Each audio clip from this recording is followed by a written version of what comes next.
we have few people here, a few number of people here.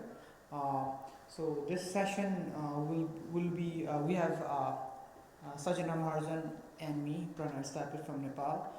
We are from Asia Foundation, and we run a project called Data for Development. So since this is a learning event, we will try to make this event as interactive as possible, and if possible do a little bit of group discussion, divide in a group or sit in the same group. The Flowminder results helped in many decision making. So this basic presentation is about how do we change decision making at a grassroots level. How do we do the intervention?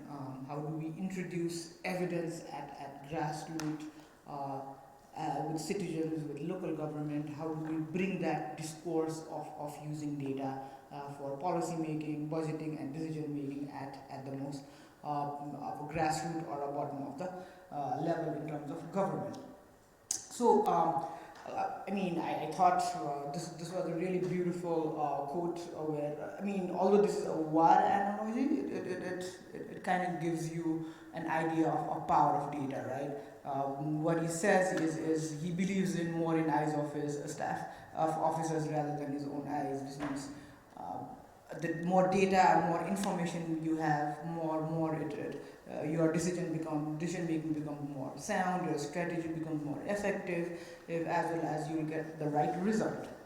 So moving ahead, right?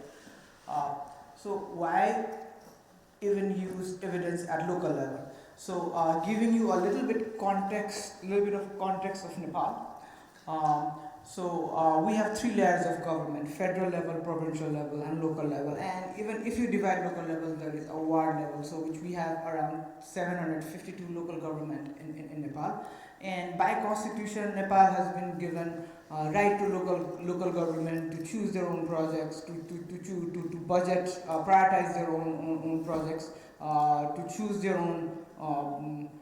own projects, as well as to do their own policy making and decision making. So in terms of data, right, why do we introduce data is because that's where we thought its intervention is more important, because through that data, through use of evidence, how could we make that evidence based decision making more powerful, or how do we make that decision making more sound so that it's more exclusive, more and more people from different minorities, from different backgrounds are included, everyone's voices are included. So based on that principle in mind, one of our intervention was how do we bring citizens, how do we bring government into one platform, how do we introduce evidence-based decision making, how do we introduce policies, how do the budgeting are done in such a way that it gives it collects voices of everyone. So we not only work in data and providing supply of evidence, but what we feel is it doesn't end there.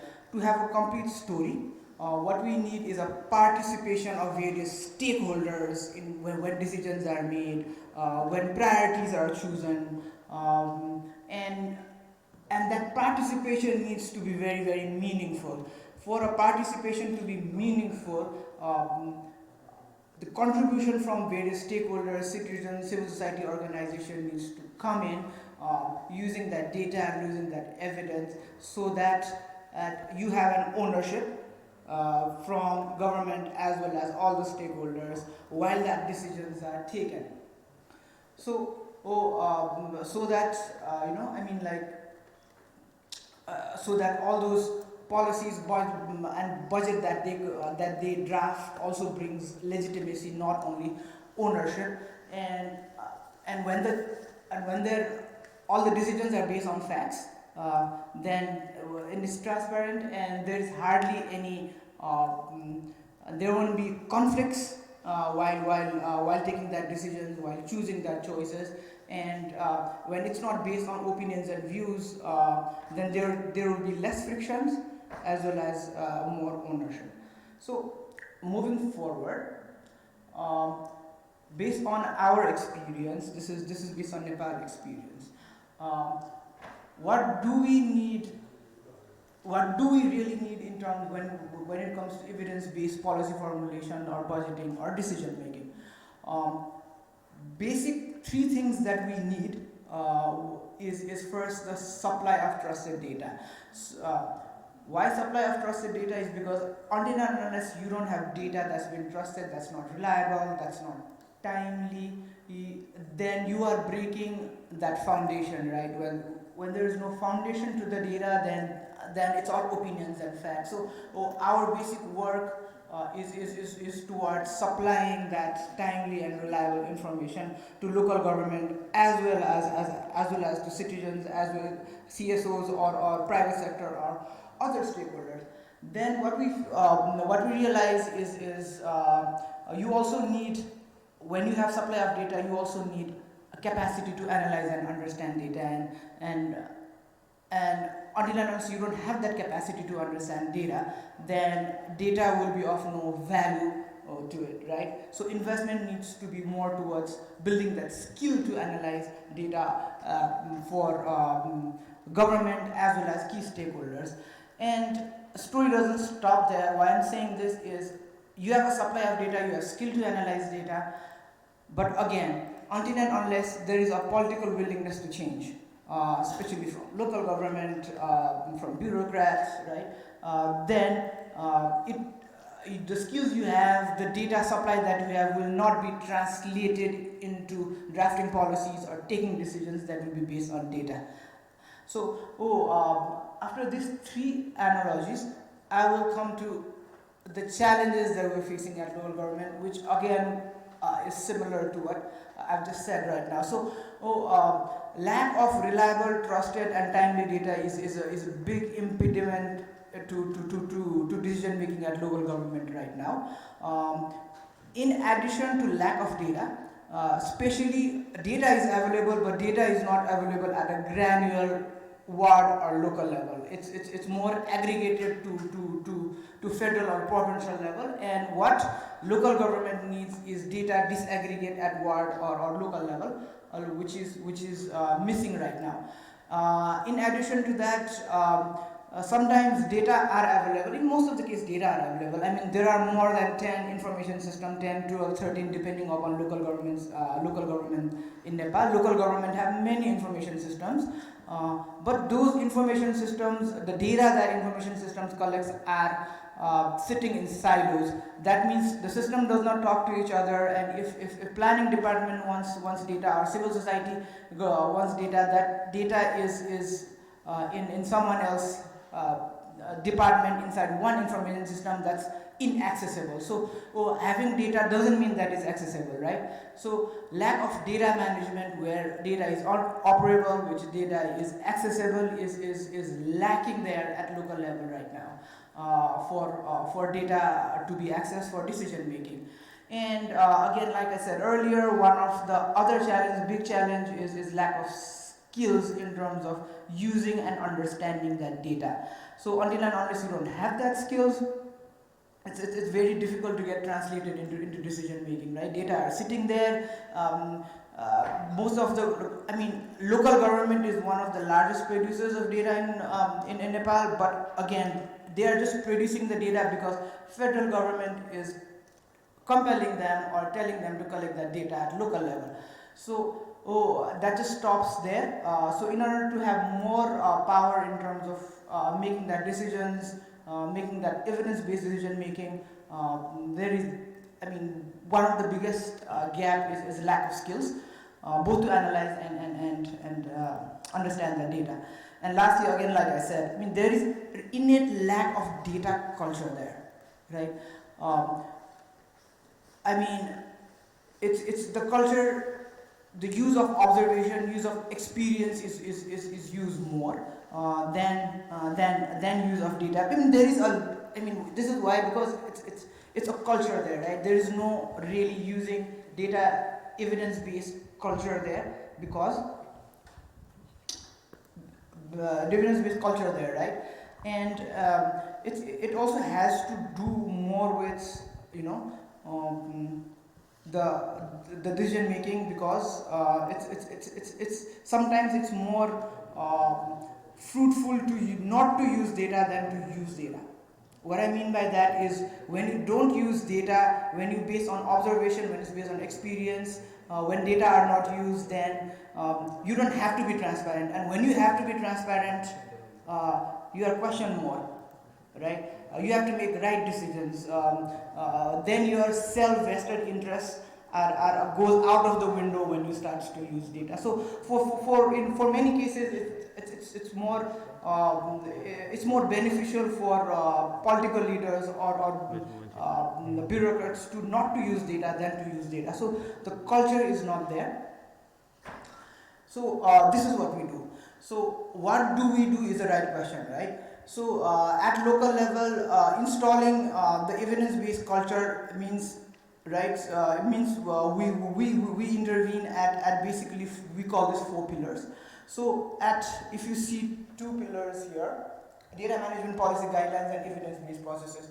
So these are basically creating or opening door in terms of legitimizing process or putting legitimating process in terms of basing decisions making and policy making and budgeting based on data. So what we do is we create policies, we create guidelines, we created evidence-based processes, and we not only give them to local government, but we work with local government in terms of developing this policy and guidelines and developing evidence-based processes. So what I mean by evidence-based processes is a guidelines where local government are supposed to follow a few rules, a few steps when it comes to making decisions, and these are developed with local government, and this will be passed or say approved by local government through municipal assembly. So it's like it's like a process of a parliamentary system where the representatives will come and ward level representatives, municipal representatives will come and they will approve this process, so that it's like going bill to law where they're supposed to do it. So we are legitimizing this process through policy and guidelines and evidence-based processes. So after this guidelines and policies and evidence-based processes are developed, we also have worked parallelly on supply of data. So at the same time, it's important to have that timely, reliable, and trustworthy data, right? So this is where our other intervention is. And then parallelly, we also work with capacity development and awareness. So there are 3 types of capacity development or awareness that we do. So first is we work with elected officials in terms of having that awareness, doing that advocacy in terms of basing their decisions based on data. And there are some knowledge products that we've created, there are orientation training done. In addition to that, we also do capacity development in terms of skill enhancement in terms of using data, and there is also skill enhancement in terms of after understanding and having skills of using data, there is again another process is how to draft policies based on data. So that's another capacity development work that we do. So what this will do is this will ensure that policies and decisions are effective, efficient, and they are tailored to the need of local government, and this will be very inclusive in terms of it will identify all those problems at local government and to ensure that those problems are being addressed. So what is data management policy, right? It's basically a policy that will give data protection to local government, that will give data privacy, that will understand data privacy, that will ensure effective use of data, and that also saves time and resource of local government. So it's basically a guidelines for a local government to show, look, this is how you protect your data, this is how you manage your data, these are the steps that you need to follow, and this has been passed through municipal assembly in 4 local government that we have already worked. So they are in a way compelled to follow this because this has already been passed through their assembly. So after data management policy, we also worked on supply of data. So like I said earlier, like one of the biggest problem we have is data are there, but it is sitting in silo, right? That means how do we connect those data? So what we did is the problem there in Nepal is again, all those information systems are there, multiple information systems are there, but they are not interoperable. So we create a system called integrated data management system. So idea is to create a data lake. What I mean by data lake is we bring data from all the information systems into one pool, either by automatic retrieval, which is use of APIs, and other is by semi-automatic, which means where interoperability is not possible. Simply what each department does is the information system that they have, they will just download the reports and download the data and upload it in the systems. And we also provide data in an open format to the public after it's in one pool, but we'll also ensure the private data is not being shared to the public. So this gives more data accessibility. This also gives data issue of data storage as well as data sharing. So this is how we have tried to solve the issue of supply of data. So going forward, again, coming to capacity development, right now the supply is done, the policies have been created so that they are compelled in a way to use it. So we have also focused our attention on capacity building and advocacy. So for advocacy and awareness and for skills to analyze data, we took support from a federal level agency called National Statistics Office. It's like statistics office here in China, and through their help what we have done is we have created series of knowledge products, advocacy products, or statistical literacy product, and based on those we did a capacity assessment of local government. Based on that we created a curriculum, and based on the capacity we have developed advocacy and awareness campaign in handbook 2, basically targeted to elected representatives. So what National Statistics Office does is they went to a lot of local government outside the capital and run an advocacy campaign. What this really do is when government institution is supporting other government institution, it creates a level of support, it creates a level of trust, and it legitimizes also the whole process. So we use the same strategy to enhance the data analysis skill, which includes visualization courses, which includes data analysis course, so that skills of bureaucratic representatives are also enhanced. So again, strategically speaking, advocacy and awareness was more towards elected officials where they need to make decisions. Skills to analyze data was more targeted towards bureaucratic representatives where who does more of a data hands-on data work, right? So after analysis of data, we went towards mentoring. So once we have that skills to analyze data, then what we also need is how do we use data, or how do we reflect that skills, how do we use that data so that it's reflected on policy making or decision making. So for that, in every step of the way, we do a lot of mentoring work for local government officials, for planning and policy formulation, guide them, work through them in each and every step. So we do not draft policy for them. Local government does their own policy drafting, local government does their own budgeting, local government does their own decision making, right? But what we do is through civil society organization which works in data, we mentor them through each and every step. Right, I mean, this is a small example of what we do. I mean, standard policy cycle would move from evaluation to identification, again to evaluate the plan and then draft the policy. So moving beyond this standard policy cycle, what we have done is we have introduced evidence-based processes where we intervene on each and every step possible, from need identification to consultation. Again, the deliberation. We really focus on deliberation here. Why deliberation is because this is where stakeholders beyond local governments, such as CSOs or leaders or local leaders, come in and really talk about the decision making, the budgeting or the policy cycle, where their voices will be heard. So we think that this is also a very important part where evidence-based discussion needs to be introduced, and from deliberation to revision to evaluation. So this is how evidence-based processes really work, right? And this is how we have been trying to, we have installed this process in 4 municipalities, and we are also working in 2 more municipalities in terms of installing this process. So we have been successful in 4 so far. So how much time do we have?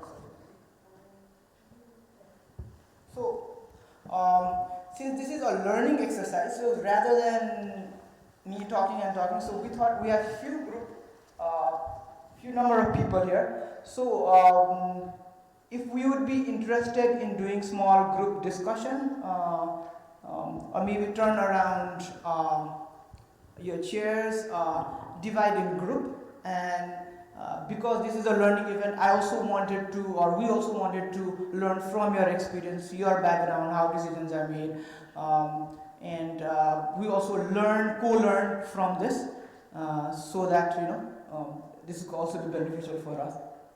Yeah, please.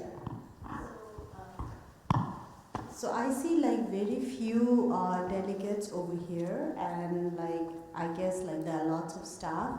So maybe like we can actually request the delegates to share your experience on how your country or your expertise, your experience around evidence-based policies in your context. So that would be great, rather than doing the group exercise. Because in the group exercise, we are trying to focus on one of the problem sets in Nepal during the budget cycle, and then we like to take your thoughts on how we would actually envisage the budgeting, and versus what the government of Nepal or say local government of Nepal would do. So can we do that? Can I pass this mic to you? No. Yeah. So we can just go to the group exercise and talk a little bit. Yeah. Can you just jump onto the other side? We'll just share how do we work towards the deliberation. So earlier I talked about deliberation, right? So this is one hypothetical example of one of the local government there. And so even under local government there is one ward.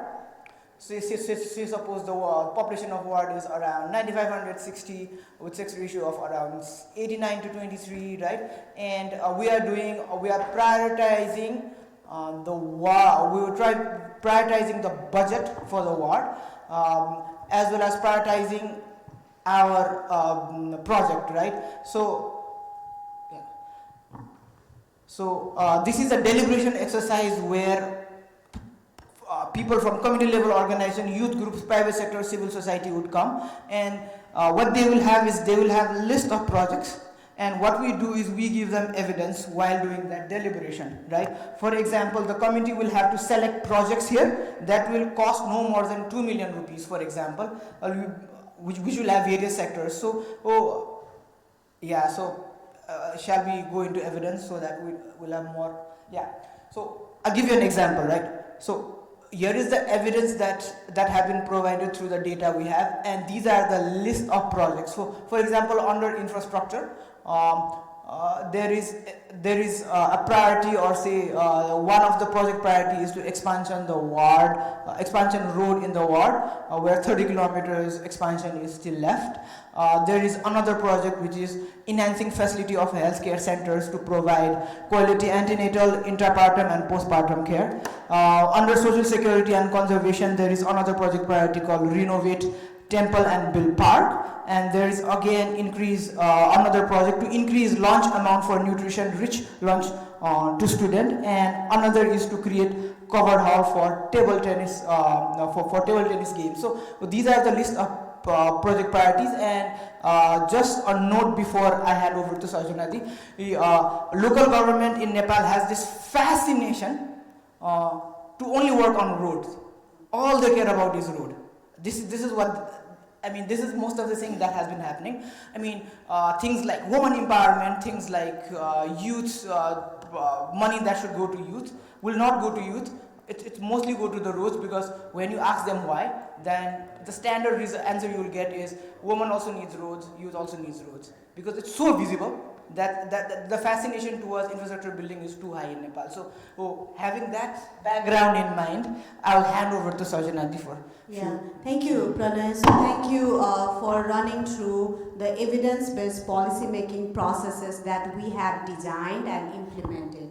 When I say we have designed, it's not designed by Asia Foundation only. It's designed in coordination with the local government of Nepal and also with the local other actors, civil society and the citizens, right? So if you see the budgeting title over there and if you see the evidence over there, from the person working on the use of data and evidence into planning, I see like the importance is around healthcare facility.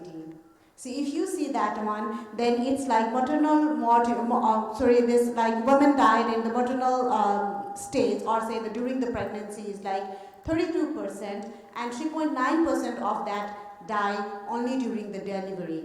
And then other 63.6% die in postpartum treatment, which suggests that we need to work more on the healthcare facility, right? But on the other side, we also see that if there is an increase in the amount of the lunch, for the free lunch for the students, right, just like say 10 rupees a day increase, then there will be increase in yields of other production. And it also talks that $1 of investment in this nutrition actually topples up to $9 in the development cost, right?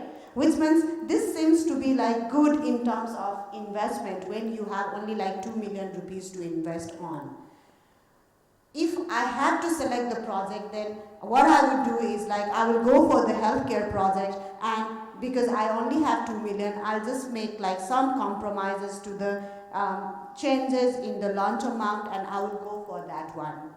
But as a political person, when it goes to the negotiation room for the budget cycle, what happens is that the political leaders, they have their one election manifesto, which they never look after they win the elections, and when they are into the office, they think that they are the master of their budgets. So what they do is like they try to decide on their own, and they think that if the road is built, then this healthcare is like easily, automatically improved.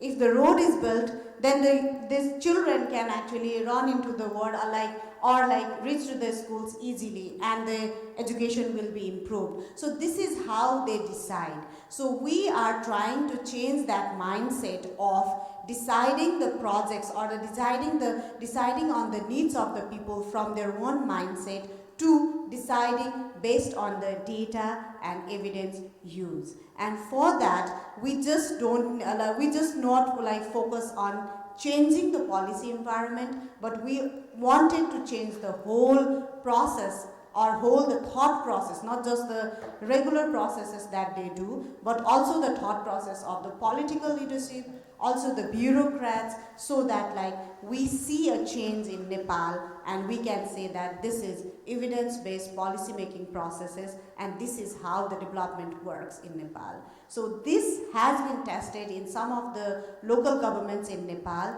and this is now ready to be implemented in other parts of Nepal, and this could be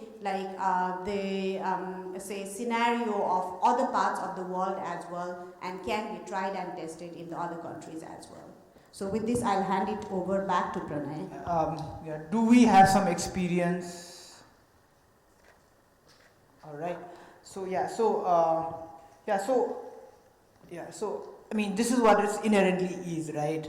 It's basically what we are trying to do is we are trying to create that culture, right? And it's through IDMS that gives the integrated data management system that gives that supply of this amazing data. And from integrated data management system, it's the policy window that opens the door to manage that data, as well as that compels local government to have this data-driven discussion. until and unless policy was not there, there would not be compulsion to do that. So policy kind of opens up that window, and it's through advocacy and capacity that able to do this level of deliberation at local government. So this is how we are trying to change the culture there in Nepal, and it's all the components that I have shown have a very symbiotic relationship with each other, and one is not complete without each other. So this is how we are trying to link various components. So if you have any comments, any questions that I would love to answer, yeah, as well as you sharing your experience, what happens in China or what happens in, I'm sorry, where are you from? You don't speak English. Yeah.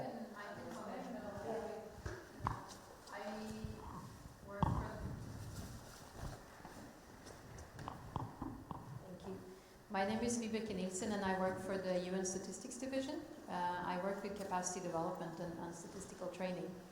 So we also work with Nepal as one of the countries, or have been so far at least, with the statistics office. And I know that they're trying to also include training for their local teams. I'm wondering if this is part of the same initiative where they try to increase the training of possibilities for their own staff, or is this more with the local governments where you so this is more of a question, and we can have a bilateral interaction afterwards. Yeah. So rather than local CBS, previously called CBS, now it's called NSO. It used to be called Central Bureau of Statistics, now it's National Statistics Office. So through our programs, we have tried to build capacity of the regional officers as well. In addition to that, this particular work is more engaged towards capacity of local government. We have done both, and basically the capacity of regional level NSO was done earlier than we did this. Earlier we did capacity training for regional. It was again done by NSO to NSO. So why it's important to bring government or NSO in this, we feel, is because it will bring trust and it will legitimize the whole process, rather than going outsider. So even for this, we are also trying to lobby in a sense that now CBS, this has been really appreciated by NSO in terms of, they understood the value of going to local government. They gave them chance to understand local government, to connect with them. And they're also saying that we'll try to keep them in, we'll try to keep this area of engagement in their own budget, so that they can also do their own capacity development training for local government. So, Anna, do you want to add anything, Susanati? It's not the UN initiative, it's just for the record. It's supported by UK government at the current moment, yeah. So UK government at the current moment, and then because this piece of work needs multi-donors engagement as well. So we are actually looking and talking with other funders so that they can come into the same basket and just help it rolling. So, but we work with the federal government because though Nepal is now federated and working in a federal system and the local governments are autonomous, most of the structures are connected with the federal government, and we work with them, still work with them, and this process is being owned by the federal government as well. Yeah. Sounds good.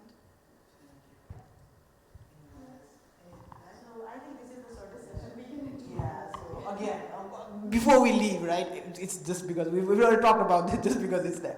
So, I mean, evidence-based policy formulation to translate data and to move that journey, right? It's a journey to reach to policy and decision making. To go to that journey, we feel is very complex process. It's not only technicalities that's involved. There is a political willingness, there is bureaucratic hurdle, there is interest, there are interest groups. So it's a journey to come to policy from data, but we feel that it's very important. because it inherently gives the voices of marginalized, of unheard voices. So to give that, to include those subaltern voices, it's very, very important. And it also creates policies that are effective, efficient, and that's more tailor-made, right? I'll give you an example before I leave. One of the problem or say issues that we are facing at local government right now is when budget is divided to the wards. So it's like cutting the pie in equal half, rather than understanding what wards needs how much budget. It's like cut it into equal halves and just providing them, because data has not been used, because it's more beneficial not to use data. It's about making people happy rather than using data. So this is where we need this deliberation, this is why we need data, and this is why we need to go through this journey, because it's important. And I would like to end here. Thank you so much for listening.